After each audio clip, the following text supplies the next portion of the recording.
నమస్తే, welcome to Suman TV. నేను మీ జాహ్నవి. ప్రస్తుతం అంతా ఉన్నారు tarot card reader, spiritual healer, wellness and corporate trainer, Vedic nutritionist, ఇంకెవరు మన వనజ రామిశెట్టి అక్క. నమస్తే అక్క. నమస్తే అమ్మ జాహ్నవి.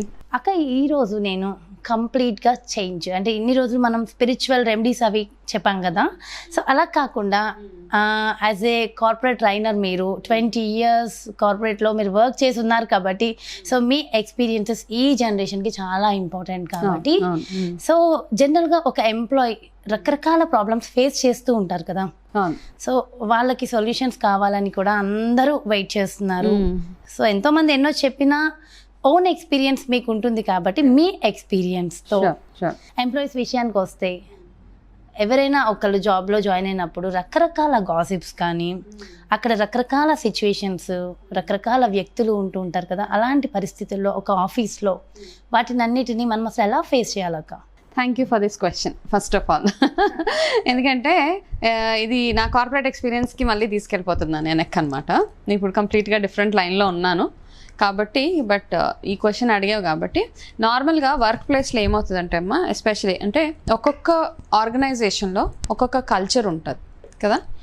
పెద్ద పెద్ద ఆఫీసెస్ చూసుకో, మైక్రోసాఫ్ట్స్ కానీ గూగుల్స్, ఒక్కొక్క ఆర్గనైజేషన్లో ఒక్కొక్క కల్చర్ ఉంటుంది. మనం చాలా బాగా మాట్లాడుకుంటాం కదా, అంటే ఆ ఆఫీస్లో ఇలా ఉంటుందంట, అవన్నీ ఎంప్లాయీస్కి ఇన్ని ఫెసిలిటీస్ ఉంటాయి, లేకపోతే వాళ్ళంతా వర్క్ కల్చర్ చాలా బాగుంటుంది, ఇవన్నీ మాట్లాడుకుంటాం కదా.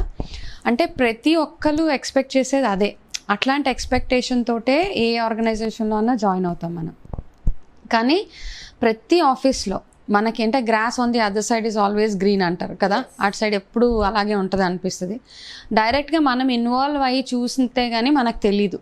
ఓకే, ఆర్గనైజేషన్ ఎలా ఉన్నా అందులో ఉన్న మనుషులు ఎలా ఉన్నారు అన్నది చాలా చాలా ఇంపార్టెంట్. ఎగ్జాక్ట్లీ కదా. అంటే ఏంటి, మనుషులు ఎలా ఉంటారు అంటే అందరూ చెడ్డ వాళ్ళ, అందరూ మంచి వాళ్ళ అనొచ్చు నువ్వు. అయితే ఆఫీసెస్లో ఏమవుతుందంటే, కార్పొరేట్ వర్క్ కల్చర్లో నువ్వు ఒక బాస్ అనుకో, ఫర్ ఎగ్జాంపుల్ నువ్వు ఒక బాస్వి, నీ కింద ఒక 20 మందో 25 మందో, కొన్ని ప్లేసెస్లో 300-400 మందిని హ్యాండిల్ చేస్తారు. నువ్వు యాజ్ ఎ లీడర్ ఎట్లాంటి వాల్యూస్ నీ ఎంప్లాయీస్కి ఇస్తున్నావు అన్నది చాలా చాలా ఇంపార్టెంట్. నీ వాల్యూస్ ఏంటి అంటే, నిన్ను చూసి నీ ఎంప్లాయీస్ నేర్చుకుంటారు. ఓకే, నువ్వు ఏదైనా ఒక పని మీద కమిటెడ్గా ఉన్నావు, ఒక టాస్క్, ఒక ప్రాజెక్ట్ ఉన్నది, ఆ ప్రాజెక్ట్ మీద ఎంత సిన్సియర్గా, ఎంత 100% ఎఫర్ట్ నువ్వు వేస్తున్నావో చూసి నీ ఎంప్లాయీస్ అందరూ అలాగే జాబ్ చేస్తారు. నీ కింద ఉండే వాళ్ళందరూ నువ్వు ఈజీగా తీసుకుంటే, ఓకే తనే లైట్గా తీసుకుంటుంది కాబట్టి నేను కూడా అదే క్యాజువల్ యాటిట్యూడ్ స్టార్ట్ అవుతుంది. అది when it comes to work. In terms of gossips అని అన్నావు చూడు, గాసిప్స్ ఎప్పుడు స్టార్ట్ అవుతుంది అంటే, చాలా ప్లేసెస్లో బాస్ మేనేజ్మెంట్ అవసరం అనుకో, మనుషులు చేస్తారనుకో, ఏదైనా అనుకో, బాస్ మేనేజ్మెంట్ అంటే బాస్ని వెళ్ళి కొంచెం ఏదో అంటారు కదా, మేనేజ్ చేస్తే మనకి ఫేవరబుల్గా ఉంటాడు బాస్ అన్న కొంతమంది ఫీలింగ్లో ఉంటారు. కొంతమంది జెన్యున్గా బాస్కి అంత ఇన్ఫర్మేషన్ ఇవ్వాలి అని, కొంతమంది చాలా ఎంప్లాయీస్ ఏంటంటే బాస్ తోటి ర్యాపో బాగా ఉండడం చాలా చాలా అవసరం. బాస్ తోటి మంచి ర్యాపో అందరు ఎంప్లాయీస్కి అవసరం. ఆ బాస్ తోటి మంచి ర్యాపో ఎప్పుడు ఉంటుంది, నువ్వు ఇచ్చిన నీ వర్క్, నీ టాస్క్ నువ్వు ఎప్పుడైతే 100% అకంప్లిష్ చేస్తున్నావో అప్పుడు నీ మీద ఒపీనియన్ మీ మేనేజ్మెంట్కి బాగుంటుంది. అది point number 2. As a manager నువ్వు ఎప్పుడైతే గాసిప్స్ ఎంటర్టైన్ చేస్తావో, ఇప్పుడు నీ దగ్గరికి ఎవరైనా వచ్చారు, వాళ్ళు పని చేయకుండా, ఓకే పని సరిగ్గా చేయరు, కానీ నీ దగ్గరికి వచ్చి వాళ్ళు ఇలా అంటున్నారు, వీళ్ళు ఎలా అంటున్నారు, ఓకే అలా చెప్తారు కదా. ఈరోజు కారిడార్ కాన్వర్జేషన్స్లో మీ గురించి బాస్ నేను ఒకటి చెప్తాను, ఇలా మాట్లాడుతున్నారు మీ గురించి, సో ఆ డిస్కషన్ ఈ డిస్కషన్ రకరకాలవి చెప్తారు, అవునా. అట్లా చెప్పినప్పుడు నువ్వు యాజ్ ఎ మేనేజర్ నువ్వు ఎట్లా రెస్పాండ్ అవుతున్నావు అన్న దాన్ని బట్టి నీ ఆఫీస్ ఆర్గనైజేషన్ బిహేవియర్ ఆధారపడి ఉంటుంది. నువ్వు అవునా ఇట్లా కూర్చో పక్కన ఏం చెప్తున్నారు నా గురించి అనేసి విని నిజాలు తెలుసుకోకుండా నువ్వు అవతల మనిషి మీద ఆ కోపం, ఆ గ్రడ్జ్ పెట్టేసుకొని నీ ఒపీనియన్ వన్ చూడగానే నీ మైండ్లో ప్లే అయ్యేది ఏంటి, అతన్ని నేమన్నాడు అని థర్డ్ పర్సన్ ద్వారా తెలుస్తుంది చేస్తా. ఇట్లాంటివి అవాయిడ్ చేయడానికి ఫస్ట్ బెస్ట్ థింగ్ ఏంటంటే, అట్లా ఎవరైనా గాసిప్ చేసినప్పుడు నిజంగా మీరు మీ ఆఫీస్లో ఒక కల్చర్ సెట్ చేయాలి అనుకుంటున్నప్పుడు ఆ ఇద్దరు ఎంప్లాయీస్ని మీ ఎదురుగుండా పిలిచి ఫేస్ టు ఫేస్ అనేయడం. అంటే నువ్వు నా గురించి ఇలా మాట్లాడావంట కదా ఇతని దగ్గర అని ఒక్కసారి చేసి చూడండి. అప్పుడు నెక్స్ట్ టైం చెప్పరు కదా. పర్వాలేదు కదా, మనకు వద్దు అనవసరం కదా, నీ ఆఫీస్కి పనికొచ్చే విషయం అది, ప్రొడక్టివ్ విషయం కాదు కదా. ఏదున్నా నా దగ్గరకు వచ్చి మాట్లాడండి అన్న ఒక ఓపెన్ డోర్, అంటే నా దగ్గరికి ఎప్పుడైనా రావచ్చు. Anything related to office work మీరు ఎప్పుడైనా రావచ్చు. సిల్లీ గాసిప్స్, పర్సనల్ ఇష్యూస్, ఎందుకంటే ఎప్పుడు ఆ డిస్టెన్స్ ఉండాలి. ప్రొఫెషనల్ అండ్ పర్సనల్ డిస్టెన్స్ ఎప్పుడు ఉండాలన్నమాట ఎనీ ఆర్గనైజేషన్లో. ఆఫీస్ బయటికి వెళ్ళిపోయిన తర్వాత మీరు ఎంత పర్సనల్ ఫేవర్స్ అన్నా చెయ్యండి, but with in the office.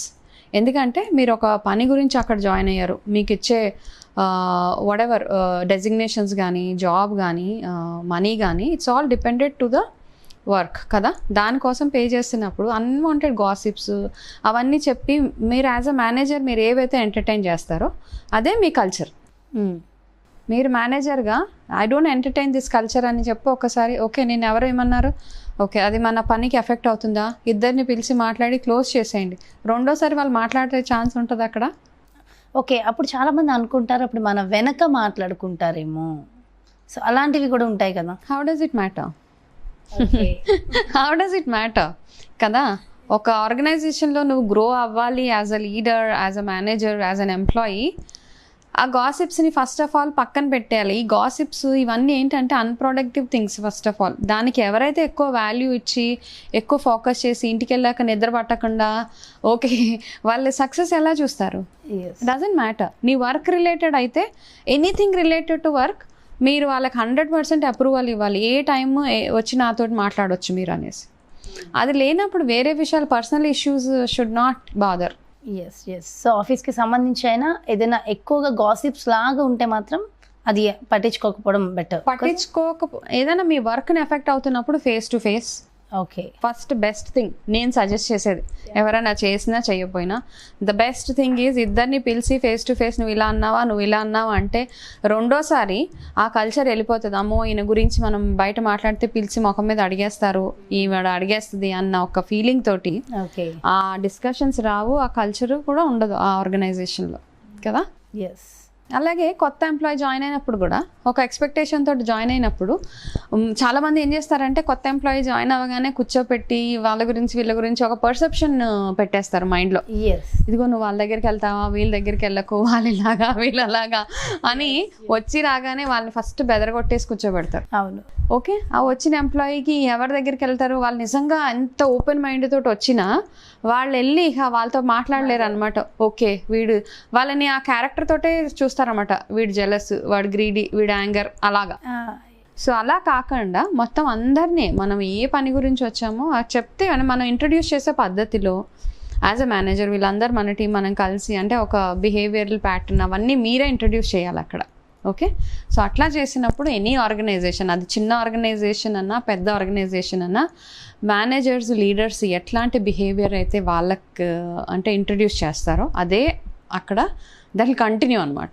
Okay, so దీన్ని బట్టి కొత్తగా వెళ్ళిన ఎంప్లాయీకి కూడా మీరు ఒక మంచి చిట్కా చెప్పకనే చెప్పేశారు. ఏంటంటే ఎవరు చెప్పింది నమ్మొద్దు, ఫస్ట్ నీ అబ్జర్వేషన్ నీకుండాలి, నీ అసెస్మెంట్, నీ జడ్జ్మెంట్. మనుషుల మీద ఒపీనియన్స్ మారుతాయి కదా.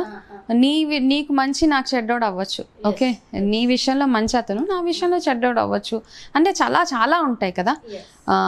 ఏదైనా ఈ ఫుడ్ విషయంలో కూడా నీకు మంచి అయిన ఫుడ్ నాకు చెడ్డది, నాకు పడదు. ఎగ్జాక్ట్లీ. మనుషుల విషయంలో కూడా అంతే కదా. సో నీ అసెస్మెంట్, నీ జడ్జ్మెంట్ నీకు ఉన్నప్పుడు you will actually do well at work. Super నిజంగా. అంటే ఒక కార్పొరేట్కి సంబంధించి ఒక మంచి ఇన్ఫర్మేషన్లో కూడా తెలియకనే రెమెడీస్ ఇచ్చేసారు. యాజ్ యూజువల్ మన వనజక్కంటేనే రెమెడీస్ అని నేను ఎప్పుడు చెప్తూ ఉంటాను కదా. సో దీంట్లో కూడా చక్కటి రెమెడీ మాకు అందించేశారు. థ్యాంక్ యూ సో మచ్ అక్క. Thank you.